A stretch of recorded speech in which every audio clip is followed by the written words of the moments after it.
Hello everyone, welcome back to Sri Bala Vantalu. మన ఛానల్లో చాలా రకాల పచ్చడి రెసిపీస్ను చూసాం కదండి. ఈరోజు కూడా ఒక కమ్మనైన పచ్చడిని ప్రిపేర్ చేసుకుందాం. ముల్లంగిలో విటమిన్ సి ఉంటుంది.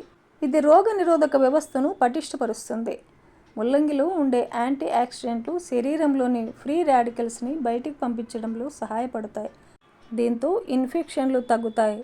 ముఖ్యంగా సీజనల్గా వచ్చే దగ్గు, జలుబు, ఫ్లూ నుంచి రక్షణ లభిస్తుంది. సో ఈరోజు మనము హెల్దీ అండ్ టేస్టీ ముల్లంగి పచ్చడిని ఎలా ప్రిపేర్ చేసుకోవాలి అన్నది ప్రాసెస్లో చూసేద్దామండి. ముల్లంగి పచ్చడి కోసం నేను ఇక్కడ ఒక 4 ముల్లంగి తీసుకున్నాను. ముల్లంగి మరీ ముదురుగా లేకుండా చూసుకోవాలి. ముల్లంగి మీద పైన స్కిన్ అంతా తీసేసుకోవాలి. చూడండి, ఇలా పీల్ చేసుకొని ఒకసారి శుభ్రంగా కడిగేసుకొని 2 వైపులా కట్ చేసి ఒక ముల్లంగిని 4 భాగాలుగా ఫస్ట్ కట్ చేసి చిన్న చిన్న పీసెస్గా కట్ చేస్తున్నాను. ఇలా కట్ చేసామంటే చాలా బాగా వేగుతాయి అన్నమాట. అందుకే ఇలా చిన్న చిన్న పీసెస్గా కట్ చేసుకోవాలి. చూడండి, ముల్లంగిలన్నిటిని ఇలా కట్ చేసుకోవాలి. ఇప్పుడు స్టవ్ ఆన్ చేసి ఒక ప్యాన్ పెట్టేసుకుందాం. 4 టేబుల్ స్పూన్ల పైన వేరుశనగ గుళ్ళను వేసేసుకొని 1 టేబుల్ స్పూన్ శనగ బేడలను కూడా వేసేసుకొని లో ఫ్లేమ్లో వేయించుకోవాలి. లో ఫ్లేమ్లో వేయించామంటే పప్పు లోపల భాగం కూడా చాలా బాగా వేగుతుందన్నమాట. చూడండి, ఒక 2 నిమిషాల పాటు ఇలా వేయించుకున్న తర్వాత 1 టేబుల్ స్పూన్ ధనియాలు, 1/2 టేబుల్ స్పూన్ జీలకర్రను కూడా వేసేసుకొని నేను ఒక 10 ఎండుమిర్చిని తుంచి వేసానండి. ఇలా తుంచి వేసామంటే విత్తనాలు కూడా వేగి టేస్ట్ చాలా బాగుంటుంది. మీరు ఎంత కారం తినగలరో దానికి తగినట్టుగా ఎండుమిర్చిని వేసేసుకోవచ్చు. చూడండి, ఇలా వేయించేసుకొని సపరేట్గా ఒక ప్లేట్లో తీసేసుకుందాం. మళ్ళీ అదే ప్యాన్లో 2 టేబుల్ స్పూన్లు ఆయిల్ వేసేసుకోవాలి. ఆయిల్ హీట్ ఎక్కిన తర్వాత కట్ చేసి పెట్టుకున్న ముల్లంగిని వేసేసుకొని లో ఫ్లేమ్లో వేయించుకోవాలి. ముల్లంగి ఎంత బాగా వేగితే పచ్చడి టేస్ట్ అంత బాగుంటుందన్నమాట. చూడండి, ఇలా లైట్ గోల్డెన్ కలర్ వచ్చేంత వరకు వేయించుకోవాలి. ఇలా వేగడానికి కనీసం 5 నిమిషాల టైం పడుతుంది. ఇలా వేగిన తర్వాత ఒక ఉల్లిపాయని ఇలా చిన్న చిన్న పీసెస్గా కట్ చేసి వేసేసుకొని ఒక చిన్న నిమ్మకాయ అంత చింతపండును కూడా వేసేసుకొని వేయించుకుందాం.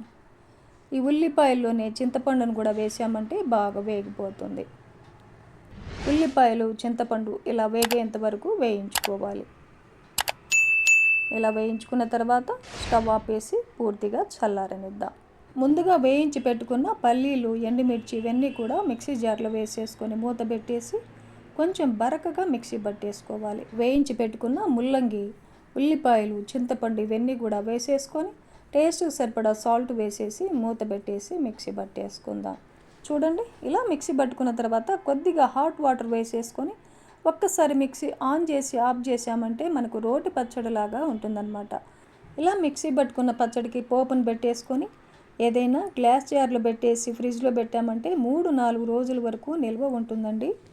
వీలైతే వాటర్ వేయకుండానే మిక్సీ పట్టుకున్నామంటే వారం 10 రోజుల వరకు పచ్చడి నిల్వ ఉంటుందండి. ఇప్పుడు ఈ పచ్చడినంతా ఒక బౌల్లో తీసుకొని పచ్చడికి పోపును కూడా పెట్టేసుకుందాం. స్టవ్ ఆన్ చేసి ఒక చిన్న పోపు గరిటెను పెట్టేసుకొని ఒక 2 టేబుల్ స్పూన్లు ఆయిల్ వేసాను. ఆయిల్ హీట్ ఎక్కిన తర్వాత ఒక 1/2 టేబుల్ స్పూన్ ఆవాలు, 1/2 టేబుల్ స్పూన్ జీలకర్ర, 1 టేబుల్ స్పూన్ శనగ బేడలు, 1 టేబుల్ స్పూన్ మినపగుళ్ళు వేసేసుకొని ఒక 2-3 ఎండుమిర్చిని కూడా తుంచేసి అలా వేసేసుకొని వేయించుకుందాం. ఒక 4-5 వెల్లుల్లిపాయలను కొంచెం అలా కచ్చాపచ్చాగా దంచేసి వేసేసుకొని కొద్దిగా ఫ్రెష్ కరివేపాకును వేసేసుకోవాలి. ఒక 1/2 టేబుల్ స్పూన్ ఇంగువను కూడా యాడ్ చేసుకొని ఒక 1/2 టేబుల్ స్పూన్ పసుపును వేసానండి.